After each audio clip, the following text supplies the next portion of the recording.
નમસ્કાર દોસ્તો, વિડીયોમાં ફરી એક વખત તમારું સ્વાગત કરું છું। જે રીતે રાહુલ ગાંધી ઉપર ભારતીય જનતા પાર્ટીની સાંસદ અને સંસ્કારી નારી કંગના રનૌતે આજે ટિપ્પણી કરી છે। વિચાર કરો તમે, 2 દિવસ પહેલા ખેડૂતોને લઈને ટિપ્પણી કરી હતી, આજે ફરી એક વખત રાહુલ ગાંધીને લઈને ટિપ્પણી કરી છે।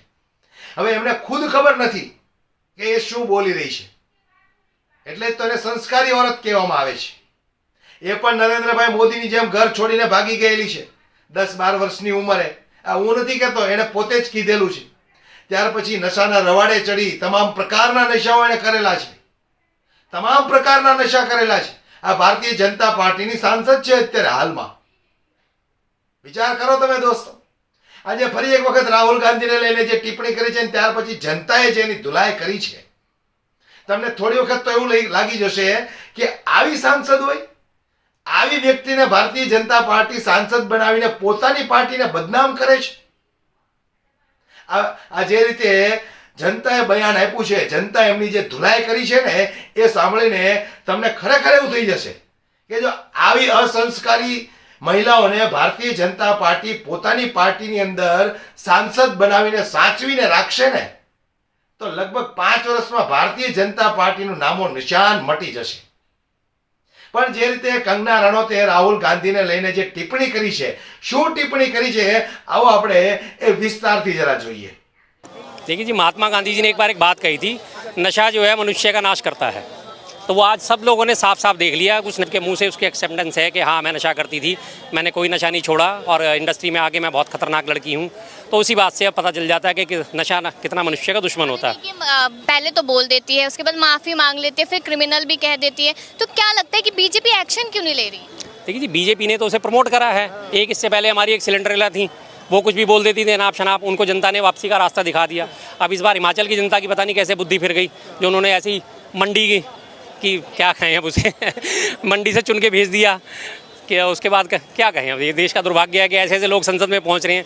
मुझे माफ़ कर दो साहब, नशे में था और फिर नशा दोबारा चढ़ेगा तो फिर उसने आए माए बकनी है। बिल्कुल, आप देखिए कि यहाँ पर इतना कुछ होने के बावजूद भी लगातार बयान पे बयान दे रहे हैं। यहाँ पर राहुल गांधी को लेकर भी बयान दिए कि एलओपी कैसे बन गया, ऐसा कौन सा तीर मार लिया था, राहुल गांधी को लेकर कह रहे हैं। जब उन्हें संसदीय परंपरा का नहीं मालूम कि अगर लोकसभा में 543 सीटों में से 10% से ऊपर सीटें लेने वाला अगर विपक्ष का कोई भी नेता है तो एलओपी ही बनेगा वो। जब उन्हें संसदीय परंपराओं का नहीं मालूम, उन्हें संविधान के बारे में नहीं मालूम, तो फिर उनसे ऐसी बातों की उम्मीद कर सकते हैं।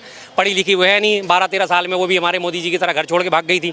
उसके खुद के बयान है, मेरे नहीं है कोई, अपने मैंने मनगढ़ंत नहीं बनाए। उसने भी कहा था जी मैंने 12-13 साल में घर छोड़ दिया था, अपना हिमाचल छोड़ दिया था, जगह जगह वो भटकी नशेड़ी बनी, संपर्क में आई लोगों की।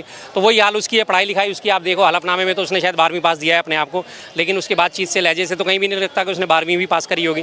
तो उसे इतनी सी परंपरा का नहीं पता कि भाई एलओपी कैसे बनते हैं। तो एलओपी रनौत तो लगातार कहती कि मैं सच बोलती हूँ, सच के साथ जाती हूँ। अभी भी जो बोला किसानों को लेकर सच ही बोला है मैंने। अच्छा, किसानों को लेकर सच बोला, तो किसानों के सच उसने ये क्यों नहीं बोला कि जब किसान प्रदर्शन पे बैठे थे 1 साल तक, उसमें 750 किसान लगभग मारे गए थे, वो सच उसके मुंह से क्यों नहीं निकला? वो सच उसके मुंह से क्यों नहीं निकलता कि हाँ ये किसान एमएसपी के हकदार हैं, इनको हक दिया जाए इनका? वो सच उसके मुंह से क्यों नहीं निकलता कि किसान अपनी जायज़ मांगों पे बैठे हुए हैं, अपना घर परिवार छोड़ के 1-1 साल तक, 1.25 साल तक वो बॉर्डर पे बैठे रहे, और जिस पे मोदी जी ने बकायदा बोला ठीक है जी मैं दुखी मन से किसान कानून वापस लेता हूँ। जब आपके नेता ने वो किसान कानून वापस ले लिया तो फिर आप उनको गलत कैसे ठहरा रही हो? देखिए, उस बात पे भी कंगना रनौत कहती नजर आती है कि जो बिल थे वो वापस लिए गए, उसके बाद ये हिंसा बंद हुई, वरना हिंसा बहुत बढ़ जाती, देश का माहौल खराब हो जाता। वो उसके कहने से होती है ना हिंसा। मैं खुद गया हूँ जी, देखो मैं हर चीज़ को तब बोलता हूँ जब मैं उसको देखभाल के ठोक बजा के चीज़ को चेक कर लेता हूँ। यहाँ से जरा सा 20-25 किलोमीटर दूर है सिंधु बॉर्डर, पूरा बैरिकेड लगा के इन्होंने बंद कर रखा था सारा का सारा सिंधु बॉर्डर।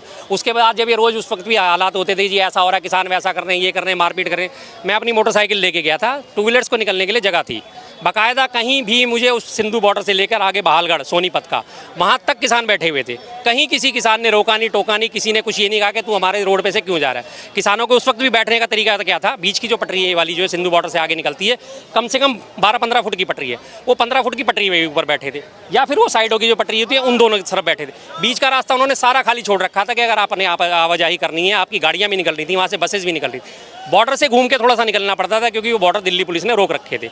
अदरवाइज किसानों ने कहीं किसी को कुछ नहीं कहा। वहाँ आसपास जितनी लेबर रहती थी रोज़ रात को उनके लंगर में खाना खाती थी, जब वो वहाँ से अपना उठा के गए हैं तो सारे के सारे लेबर वहाँ पे रो रही थी कि जी हमें खाना पीना मिल जाता था, अच्छा पौष्टिक आहार मिलता था। अब ये किसान जा रहे हैं, हमारे को फिर वही जद्दोजहद करनी पड़ेगी, हमें फिर जूझना पड़ेगा। लगातार रोज लंगर लगते थे, किसानों में नाराजगी दिखाई दे रही है। किसानों में वो कह रहे हैं कि आंदोलन कर सकते हैं, सदस्यता रद्द होनी चाहिए। तो क्या बीजेपी ऐसा कुछ कर सकती है?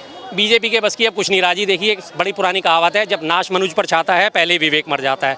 तो ये काफ़ी दिन पहले भी, आज से हमारी मुलाकात अब काफ़ी दिन बाद हो रही है, तब भी मैंने ये बात बोली थी कि अब बीजेपी के पतन का सिस्टम शुरू हो गया। अब वो अहंकार में आके दुर्भावनापूर्ण तरीके से उल्टे सीधे ऐसे ऐसे बयान देंगे जो उनकी खुद के गड्ढे खोदेंगे उनके लिए। अब ये कंगना रनौत ने साबित कर दिया ना, किसान थोड़े बहुत मामूली हमारे सुधरे थे, थोड़े से पटरी पे आए थे कि चलो उन्हें लगने लगा था सरकार हमारे बारे में कुछ सोचेगी। जैसे अभी हरियाणा में एक घोषणा करी थी कि 22 फसलों पे एमएसपी दिया जाएगा, तो किसानों को लगा कि शायद ही हमारी बात सुनने वाली है। लेकिन अब इन्हीं के सांसद ने आके बोल दिया ना, तो इसी बात से पता चल जाता है कि ये कन्फर्म है इनका, हर हालत में बीजेपी जाने वाली है। और हरियाणा के किसान भी बैठे हुए थे। हाँ, हरियाणा की बात की है, चुनाव है 1 तारीख को, तो क्या लगता है 1 अक्टूबर को, तो क्या लगता है कि हरियाणा में इस बार क्या होने वाला है? हरियाणा में स्पष्ट बहुमत से कांग्रेस आएगी, स्पष्ट बहुमत से कांग्रेस आएगी। और उसका रीज़न ये है कि जब मैं इससे पहले लोकसभा चुनाव हुए थे, तो हमारे दीपेंद्र सिंह हुड्डा जी हैं, काफ़ी गणमान्य नेता है वहाँ के, उनका लोकसभा क्षेत्र था ये रोहतक। तो बॉर्डर, अपना टिकरी बॉर्डर क्रॉस करने के बाद से रोहतक लोकसभा शुरू हो जाती है। तो मैं वहाँ गया था, रास्ते में आते जाते मेरी आदत है पूछता रास्ता रहते हुए, ऑटो में बैठा, भाई किसको ला रहे हो इस बार? पंजा। चाय वाले पे बैठा, भाई किसको ला रहे हो? भाई पंजा। कहीं भी बैठा, जिससे सब्जी वाले से, किसी दुकानदार से बात करी, भाई पंजा आएगा। और आपने देखा रोहतक लोकसभा से वो बहुत अच्छी मार्जिन से जीते हैं। तो उसी के बाद से फिर मेरा आना जाना लगातार, हरियाणा में काफ़ी सारे यार दोस्त हैं, सब कुछ है, मेरा व्यापार भी है, तो आना जाना लगातार चलता है। आते आते मैं लोगों को पूछता हूँ, भाई क्या चल रहा है, क्या माहौल है? हर जगह एक ही बात आ रही है जी, कांग्रेस कांग्रेस कांग्रेस। अब उससे डर के, अभी आपने देखा होगा इस डर का नतीजा कि लगातार उसकी डेट आगे खिसकाने की कोशिश की जा रही है कि 2 अक्टूबर को छुट्टी है जी, 1 अक्टूबर को शायद सैटरडे है, कुछ पड़ रहा है, हाँ सैटरडे है शायद, कुछ ऐसा ही है, कुछ छुट्टियों का 2-3-4 दिन का छुट्टियों का हिसाब किताब बन रहा है। तो ये लगे हुए कोशिश में कि आगे खिसक जाए चुनाव, तो आगे हम कुछ और इसमें खींचातानी कर सकें, कहीं से कुछ उम्मीद बन सके इनको। उसी के एवज में इन्होंने वहाँ से बलात्कारी राम रहीम को, कि वो चुनाव में असर डाल सके। तो ये साफ इनकी हार दिख रही है, इनके स्पष्ट हार इनके सामने आई पड़ी है। वहाँ इनका एक भी ऐसा सर्वमान्य नेता नहीं है कि जिसे मुख्यमंत्री के तौर पर पेश कर सकें। मनोहर लाल खट्टर जी थे, उनका पहले ही पैकअप हो चुका है, बचे अब नायब सिंह सैनी। उन्होंने बड़े जोर शोर से नारा चला रखा है, non stop Haryana, non stop Haryana, non stop Haryana.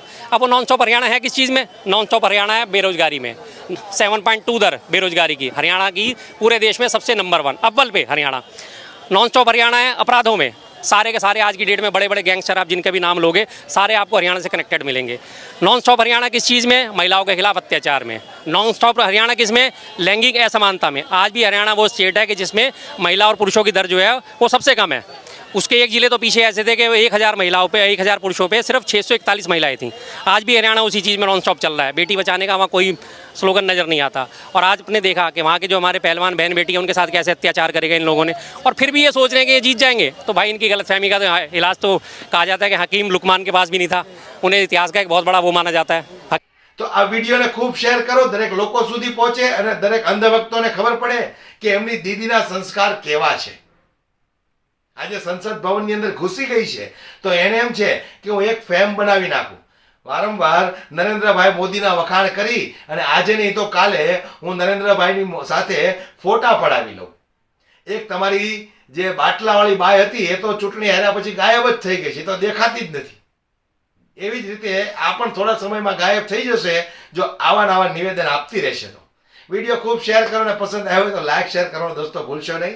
જય હિન્દ।